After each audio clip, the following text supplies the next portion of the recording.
உச்சநீதிமன்றம் தமிழ்நாட்டில் வன்னிய குல சத்திரிய மக்களுக்கு உள் ஒதுக்கீடு வழங்கலாம், எந்த தடையும் கிடையாது, தரவுகளை சேகரித்து நியாயப்படுத்தி அவர்களுக்கு வழங்கலாம் என்று தெளிவான தீர்ப்பு வழங்கி இருக்கிறது.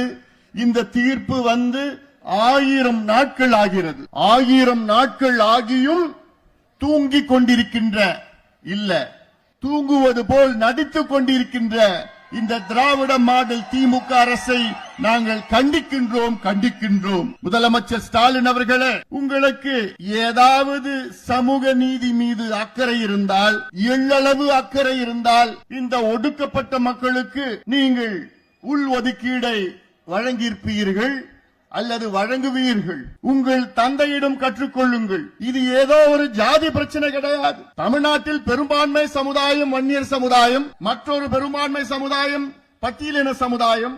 இந்த 2 பெரு சமுதாயங்களும் அடக்கப்பட்டு, ஒடுக்கப்பட்டு, வஞ்சிக்கப்பட்டு, அடிமையாக்கப்பட்டு இன்று கூலி தொழிலாளர்களாக, விவசாய கூலிகளாக கிராமத்தில் வாழ்ந்து கொண்டு பறிப்பறிவில்லாமல் மதுவுக்கு அடிமையாக்கிக் கொண்டு, கள்ளு உடைத்துக் கொண்டு, சாலைகளை போட்டுக்கொண்டு, கொத்தனார் வேலை செய்து கொண்டு அடித்தளத்தில் உள்ள மக்கள் இவர்கள் முன்னேற வேண்டும் என்று தொடர்ந்து எங்களுடைய மருத்துவர் ஐயா அவர்கள் 45 ஆண்டு காலம் போராடி வருகிறார்கள். அந்த போராட்டத்தில் எத்தனையோ சமுதாயங்களுக்கு விளக்கேற்றி வைத்திருக்கின்றார் எங்களுடைய மருத்துவர் ஐயா அவர்கள். இதுபோன்று இந்தியாவிலே எந்த தலைவரும் கிடையாது. எங்களுடைய மருத்துவர் ஐயா அவர்கள் இந்திய அளவிலே, தமிழ்நாட்டில் அளவில், இந்திய அளவிலே 6 இடஒதுக்கீட்டுகளை பெற்றுக் கொடுத்திருக்கின்றார்கள்.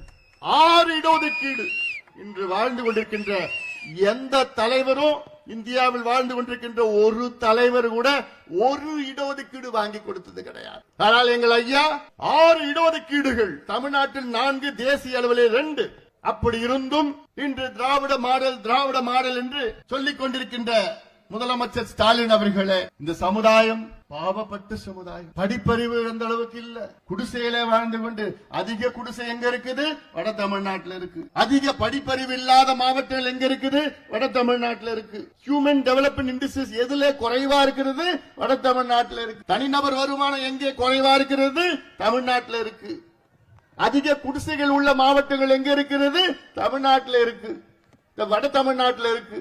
அதிக மது விற்பனை எங்க இருக்குன்னா அதுவும் வட தமிழ்நாட்டில். இது ஒரு பெரிய சூழ்ச்சி. இந்த திராவிட கட்சிகள், இந்த பெரிய சமுதாயம் வளரக்கூடாது, இவர்கள் ஓட்டு மட்டும் வாக்கு வங்கியாக பயன்படுத்துகின்ற திராவிட கட்சிகள், குறிப்பாக திமுக, இவங்க படிச்சுட்டு முன்னுக்கு வந்துட்டாங்கன்னா அவங்களுக்கு ஓட்டு போட மாட்டாங்க. அந்த சூழ்ச்சி தான் இது. சூழ்ச்சி கலைஞர் PhD எல்லாம் பண்ணி வச்சுட்டார். ஸ்டாலின் அவருக்கு அந்த அளவுக்கு தெரியல. ஆனாலும் அவர் சுத்தி இருக்கிற 4-5 வியாபாரிகள் இருக்கிறாங்க.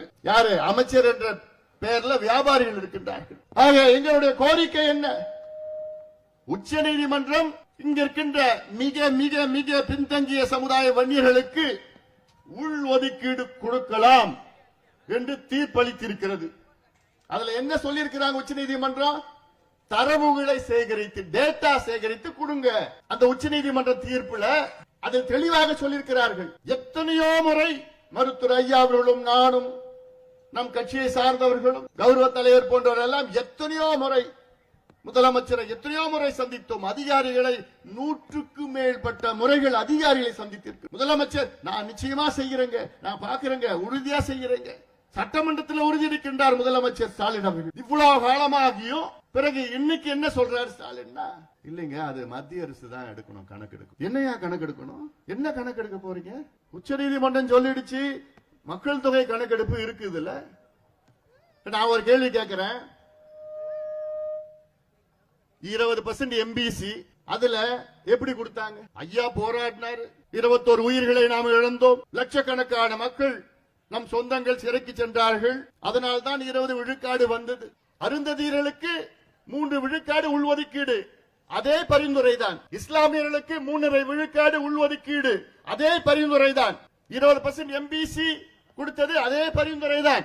ஆனால் வன்னியர்களுக்கு மட்டும் எங்களுக்கு டேட்டா இல்லை. எவ்வளவு பெரிய ஒரு மோசடி தமிழ்நாட்டில் ஸ்டாலின் அவர்கள் தலைமையிலே நடந்து கொண்டிருக்கிறது. எவ்வளவு பெரிய மோசடி! இதெல்லாம் சாதாரண மோசடி கிடையாது. இதை விட போறது கிடையாது. ஏன்னா நம்ம வாழ்க்கையே என்ன? வாழ்க்கையே போராட்டம் தான், போராட்டம் தான். போராட்டம். ஐயா 45 ஆண்டு காலம் போராட்டம். ஏன்னா இவர்களுக்கு அந்த புரிதல் கிடையாது. புரிதல் இருக்கு, ஆனாலும் மனசு கிடையாது. இது செஞ்சுட்டா இவங்க எல்லாம் படிச்சுட்டு முன்னுக்கு வந்துருவாங்க.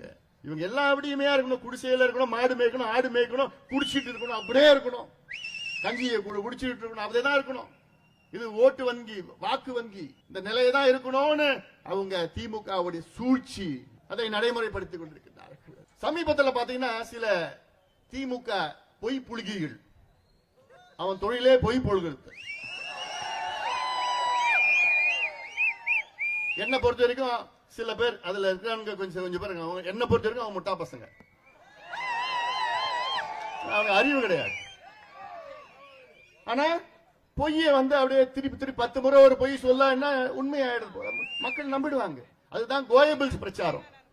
கோயபிள்ஸ் பிரச்சாரம்னா ஒரு பொய்ய 10 முறை சொல்லி அது உண்மை நினைச்சுப்பா. நம்ம மக்கள் பாவம், அது தெரியாது. அது இதுதான் சொல்லிட்டு இருக்கிறான். உங்க ரூம போட்டு ஸ்கெட்ச போடுறானுங்க உள்ள உட்காந்துக்கிட்டு. என்னன்னு, நீ இதுல இந்த பொய்ய நீ பதிவு பண்ணு, இன்னொருத்தர் நீ இந்த பொய்ய டிவியில நீ பேசுறப்போ விவாதத்தில் நீ இந்த பொய்ய பேசு, இன்னும் இந்த பொய்ய நீ மேடையில நீ பேசு, இன்னொரு இந்த பொய்ய நீ Facebook ட்விட்டர்ல போடுன்னு இவனுக்கு ஒரே பொய்ய எல்லா மத்தியிலையும் போட்டுட்டு இருக்கிறானுங்க. என்ன அதுல சொல்றானுங்க, உச்ச நீதிமன்றம், அதாவது நீதிமன்றமே தடை பண்ணிடுச்சு, எங்களுக்கு அதிகாரம் இல்லைன்னு ஒரு பொய்ய சொல்றான். அதுதான் நான் தெளிவா சொல்லிட்டேன். உச்ச நீதிமன்றத்துக்கு மேல யாரும் கிடையாது. அந்த உச்ச நீதிமன்றமே என்ன சொல்றாங்கன்னா, வன்னிய குல சத்திரிய மக்களுக்கு நீங்கள் உள்ஒதுக்கீடு கொடுக்கலாம், தாராளமா கொடுக்கலாம், எந்த தடையுமே இல்லைன்னு சொல்லிட்டாங்க. சொல்லி 1000 நாள் ஆயிடுச்சு. அந்த அடிப்படையில தான் தமிழ்நாடு பிற்படுத்தப்பட்ட ஆணையமே ஒரு ஜியோ போட்டு இருக்கு. தமிழக அரசு ஒரு ஜியோ போட்டு அந்த ஆணையத்துக்கு பரிந்துரைக்காக அனுப்பி இருக்கிறது. அதை அனுப்பி கிட்டத்தட்ட 2.5 வருஷம் ஆயிடுச்சு. எல்லாம் எவ்வளவு, இன்னும் அதை பத்தி பேசணும்னா எவ்வளவு பேசலாம். இன்னொன்னு பொய்ய, இப்ப இந்த பொய் புழுகிகள் என்ன சொல்லிட்டு வராங்கன்னா, இது தேர்தல் வருது, தேர்தலுக்காக இவனுங்க அப்பப்ப போராடுவாங்க. படுபாவிகளா, உங்க நாக்கே அழுகிட்டு வந்தா அவங்களுக்கு. தேர்தலுக்கு இதுக்கு என்னையா சம்பந்தம்? தேர்தல் வரும் போவோம். நாங்க கேட்கறது எங்க பிள்ளைகளுக்கு படிப்பு வேணையா, எங்க பிள்ளைகளுக்கு வேலை வேணையா, பொழப்பு வேணையா, வாழ்வாதாரம் வேணையா. அதுக்கும் தேர்தலுக்கு என்னையா சம்பந்தம்? உங்க கையில அதிகாரம் இருக்கு, கையெழுத்து போடணும் நீங்க, அதுதான் நாங்க கேட்கிறோம். தேர்தல்லாம் எங்களுக்கு ஒரு பெரிய ஒரு பொருட்டாயா? எங்களுக்குலாம் இந்த மக்களுடைய வளர்ச்சி தான் எங்களுக்கு வேணும். காலகாலமா அடிமையா இருக்கின்ற அந்த மக்கள் முன்னேறுவதுதான் எங்களுடைய கொள்கை, எங்களுடைய லட்சியம்.